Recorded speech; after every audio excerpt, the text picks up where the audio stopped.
साधु वेशधारी भूमाफिया व महाठग आनंद गोपाल दास उर्फ अमृतानंद के काले कारनामों की खुली पोल। पिछले दिनों स्वामी अमृतानंद नामधारी एक शख्स संत आशाराम जी बापू को रिहा कराने की बातें बोलता नजर आया। यह कभी स्वयं को जंगल का विरक्त बाबा बताता दिखता है तो कभी स्मार्टफोन वीर बनकर यूट्यूब चैनल पर लाइव डिबेट्स का एंकरिंग करते हुए विलासी जीवन जीने की लत पूरी करने के लिए लोगों से डोनेशन की भीख मांगते हुए गिड़गिड़ाता नजर आता है। नाम तो इसके इतने हो गए हैं कि जिसका कोई हिसाब नहीं। यह कहीं पर अपना नाम आनंद गोपाल दास बताता है तो कहीं पर स्वामी अमृतानंद। धन में ही आनंद का एहसास कराने से कोई इसे धनानंद कहता है तो कोई इसे दुर्गंध युक्त वाणी बोलने से मुतानंद के नाम से जानते हैं। इसके घोटालानंद, ठगानंद, भगोड़ानंद कितने कितने नाम पड़ गए हैं भगवान ही जाने। जितने नाम उतने ही रंग। उसके बदलते नामों और तेवरों के कारण कुछ लोग इसे गिरगिट कहकर भी बुलाने लगे हैं। बहुनाम बहुरंगधारी यह आखिर है कौन? इसके ऐसे नाम क्यों पड़े और इसने क्या क्या करतब किए हैं? जानते हैं इसके साथ काम कर चुके एक सामाजिक कार्यकर्ता श्री मुकेश कुमार शर्मा द्वारा बताई गई जानकारी से। अपने बचाव के लिए पते तो बदले, इसने गुरु तक बदल डाले। साधु वेशधारी पाखंडी आनंद गोपाल दास को भूमाफियागिरी और ठगी में महारत हासिल है। यह बड़े बड़े उद्योगपतियों से दोस्ती करके धर्म के नाम पर धन ऐंठता है। उनको अंधेरे में रख के जमीनें खरीदता है, पैसों की हेराफेरी करता है और जब इसका भांडा फूटता है तो वहाँ से फरार हो जाता है। जैसे बहुरूपिये रूप बदल लेते हैं, अमीर घराने के लोग मकान और गाड़ियाँ बदलते हैं, अपराधी अपराध करने के लिए नाम और पते बदलते हैं, ऐसे ही 424 करने में धुरंधर आनंद गोपाल दास लोगों को चुना लगाने के लिए पते तो बदलता है, गुरु भी बदलता रहता है। सन 2000 के आसपास इसने मान मंदिर बरसाना, जिला मथुरा, उत्तर प्रदेश के श्री रमेश बाबा को अपना गुरु बनाया, जहां इसने भक्तों के साथ धोखाधड़ी की और वहां से 9-2-11 हो गया। फिर यह मथुरा के कोसी कला क्षेत्र में गया, वहां भी ठगी की और भरतपुर में आकर बीबी नारायण महाराज जी का चेला बना। यहाँ गौशाला के नाम पर एक सेठ के साथ धोखाधड़ी की और वहां से पलायन कर गोवर्धन, जिला मथुरा, उत्तर प्रदेश गया। और अब की बार इस ठग ने श्री जुगल किशोर बाबा को अपना गुरु बनाया। कुछ सूत्रों से यह भी पता चला है कि वर्तमान में यह हरिद्वार में रहता है, किंतु सरकारी कागजों में अपना पता गुरु कारशिण आश्रम गोवर्धन बताता है। जैसे किसी नाटक में काम करने वाली अभिनेत्री को कुछ ही मिनटों में वेश बदलकर अलग से अलग किरदार निभाना एक खेल जैसा लगता है, वैसे ही इस कलाकार को गुरु बदलना एक खेल या मखौल जैसा कार्य प्रतीत होता है। गुरु की गुरुता और शिष्यत्व की गरिमा यह चंद रुपयों के लिए नाचने वाली कठपुतली क्या जाने कि लाखों की हेराफेरी व जमीन खरीदी में धांधलेबाजी। 2010 के आसपास आनंद गोपाल दास आगरा के एक सुप्रसिद्ध उद्योगपति पुरुषोत्तम अग्रवाल के संपर्क में आया और उनसे भरतपुर में गौशाला के निर्माण हेतु मोटी रकम दान में ली। इसके चलते 15 अक्टूबर 2011 को उन्होंने एक ट्रस्ट डीड तैयार की और स्वदेशी गौधन श्याम आश्रम ट्रस्ट का पंजीकरण करा दिया। आनंद गोपाल दास को इसका प्रबंधन ट्रस्टी घोषित किया। गौशाला खोलने के बाद यह क्षेत्रवासियों से भी गौ सेवा के नाम पर दान लेता रहा। कुछ समय बाद जब हिसाब किताब में 80 लाख का घोटाला निकला तो सामाजिक अपयश के भय से यह वहां से भाग गया। अब एक तरफ गौशाला में गायों के लिए घास, चारा आदि उपलब्ध कराने में समस्याएं आने लगी तो दूसरी तरफ जिन व्यापारियों से गौशाला के नाम पर उधार लिया था वे पैसा मांगने लगे। ऐसे में मैंने अपनी निजी ज़मीन बेचकर उधार चुकाया, साथ ही गायों के पालन पोषण की व्यवस्था भी की। जब जमीन की खरीदी के मामले की तह तक गए तो पता चला कि इसने पुरुषोत्तम अग्रवाल जी से प्राप्त का धन का उपयोग गौशाला की ज़मीन खरीदने के लिए नहीं बल्कि अपने नाम पर ज़मीन खरीदने के लिए किया था। इसका प्रमाण है कृषि भूमि का वह बयाननामा जो इसने 28 जनवरी 2011 को यानी ट्रस्ट के पंजीकरण से पहले ही करा लिया था और बाद में अवैध रूप से वन भूमि पर कब्जा करके उस पर गौशाला का निर्माण किया। यह शातिर अब सबूतों को मिटाने लग गया।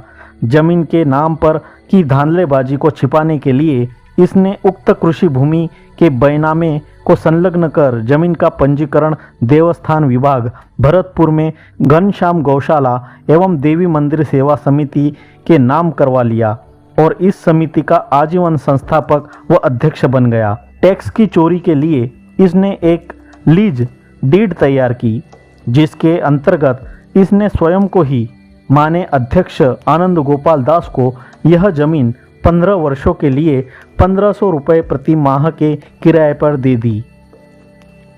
जैसे व्यभिचारी पुरुष पर स्त्री का चिंतन करता है, शराबी शराब का चिंतन करता है, ऐसे ही ठगों का सरदार यह भ्रष्टाचारी शख्स दिन रात यही सोचता है कि कैसे लोगों के जेबें खाली करूं, कैसे अपना बैंक बैलेंस बढ़ाऊं। जहां जहां इसके कदम पड़े वहां वहां इसने घोटाले किए। ऐसा सुना है कि यह भरतपुर से ओडिशा भी जाया करता था जहां इसने कई एकड़ ज़मीन खरीदी थी। यदि उसके कागजात हाथ लगे तो मैं दावे से कहता हूं कि वहां भी इसने घोटालेबाजी की होगी। ध्वस्तीकरण की साजिश रच के लोगों को किया बेघर।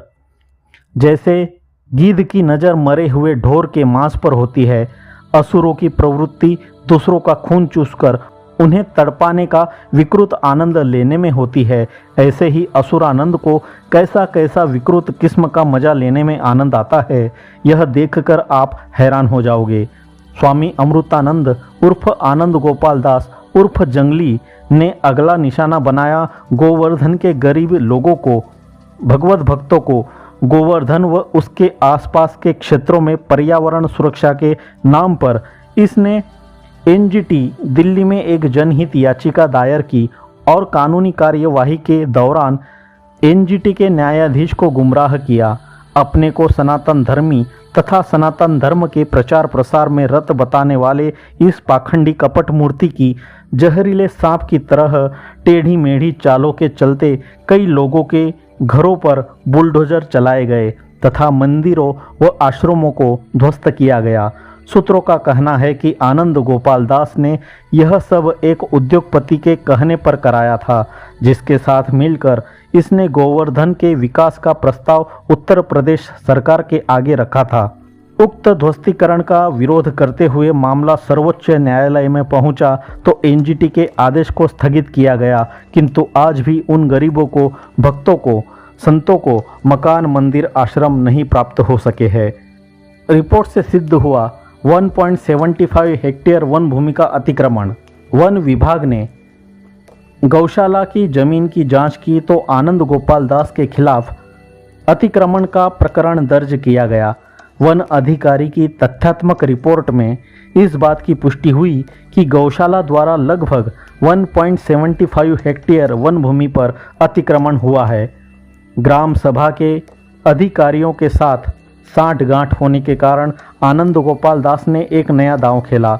इसने एक इकरारनामा कराया जिसमें इस बात का उल्लेख किया कि मैं जिस देवी मंदिर गौशाला में रहता था उस स्थान पर मेरा किसी भी प्रकार का मालिकाना हक नहीं है। यह ग्राम सभा सेव और ग्राम सभा परमदरा की संपत्ति है। गांव वालों के आग्रह पर मुझे गौशाला की सेवा के लिए नियुक्त किया गया था। मैं सभी संबंधित ग्राम सभा के पदाधिकारियों के समक्ष गौशाला के दायित्व को वापस समर्पित करता हूं। देता विरोधाभासी बयान, समझता कानून को खिलौना।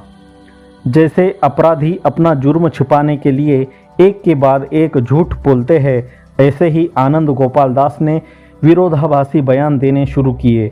गौशाला को ग्राम सभा की संपत्ति बताने वाला यह कपटी धूर्त अपनी ही बात से पलटा। सहायक वन संरक्षक न्यायालय भरतपुर में यह ठग बयान देता है कि मैं श्री पुरुषोत्तम अग्रवाल के साथ उनकी गौशाला पर जाता था। उन्होंने अपने पैसों से एवं अपने परिवार के नाम से जमीन खरीदकर अपनी गौशाला का निर्माण किया, जिसमें मेरा कोई लेना देना नहीं है। उक्त न्यायालय द्वारा आनंद गोपाल दास को वन भूमि खाली करने का निर्देश दिया गया। राजस्थान उच्च न्यायालय द्वारा भी अतिक्रमण के खिलाफ कार्यवाही का आदेश हुआ, पर कानून व्यवस्था को खिलौना व नाट्यशाला समझने वाला यह शख्स कहाँ इसका पालन करने वाला था। आज तक वह भूमि खाली नहीं हुई, न आए इस ठग के झांसे में। देश के अलग अलग स्थानों में ठगी करके अब इसने निशाना बनाया है संत श्री आशाराम जी बापू के भक्तों को। जैसे रावण ने हनुमान जी को संजीवनी बूटी लाने से रोकने के लिए कालनेमी राक्षस भेजा था, जो राम भक्त बनकर राम जी का गुणगान गा रहा था, ऐसे ही यह शख्स षड्यंत्रकारियों द्वारा भेजा गया कलयुग का कालनेमी है, जो स्वयं को बापूजी का हितैषी दिखा के उनके शिष्यों को गुमराह करने की कोशिश कर रहा है। मैं बापू के भक्तों से यही कहूँगा कि आप सावधान रहे, इसके झांसे में मत आए। हाल ही में एक ऑनलाइन भेंट वार्ता में द ब्रज फाउंडेशन के सचिव श्री रजनीश कपूर ने इस लुटेरे से सावधान करते हुए कहा कि 2001 से 2002 में आनंद गोपाल दास बरसाना में श्री रमेश बाबा के आश्रम में रहता था। इसने देखा कि हम लोग बाबा के पास आते हैं तो एक दिन मेरे पीछे पड़ गया कि मुझे सरकारी ऑफिस में जाना पड़ता है, भागा दौड़ी करनी पड़ती है, एक मोटरसाइकिल दिला दीजिए। बहुत खुशामद करने लगा तो मैंने दिला दी। लोगों ने देखा तो कहा कि आपने क्यों दिलाई, यह तो दलाली करता है। तो यह शुरू से धांधलेबाज है। दान की राशि के अंदर भी इसने डंडी मारने का काम किया है। एक समय जिस व्यक्ति के पास मोटरसाइकिल खरीदने तक के पैसे नहीं थे, आज वह महंगी महंगी गाड़ियों में कैसे घूम रहा है। इसके पास कहाँ से पैसे आते हैं, इसकी जांच होनी चाहिए। मैं शासन प्रशासन से मांग करता हूँ कि आनंद गोपाल दास के ऊपर चल रहे मुकदमों व उसके बैंक अकाउंट की जल्द से जल्द निष्पक्ष जांच की जाए। सभी श्रद्धालुओं व आम जनता से यही कहूँगा कि कोई भी इसके झांसे में न आए, कारण कि जिस दिन इस पर जांच तंत्र की गाज गिरेगी, उस दिन उन लोगों को भी हिरासत में लिया जाएगा जो इसका साथ देते हैं अथवा इसको चंदा देते हैं। इसको चंदा देने वालों के अकाउंट की भी जांच होगी। आप सब निर्दोष श्रद्धालु इसके चक्कर में क्यों फंसे? अभी से सावधान हो जाए, यही मेरी प्रार्थना है। बाकी मेरा कोई आग्रह भी नहीं है। भगवान सबको सद्बुद्धि दे। लोक चेतना समाचार पोर्टल से साभार।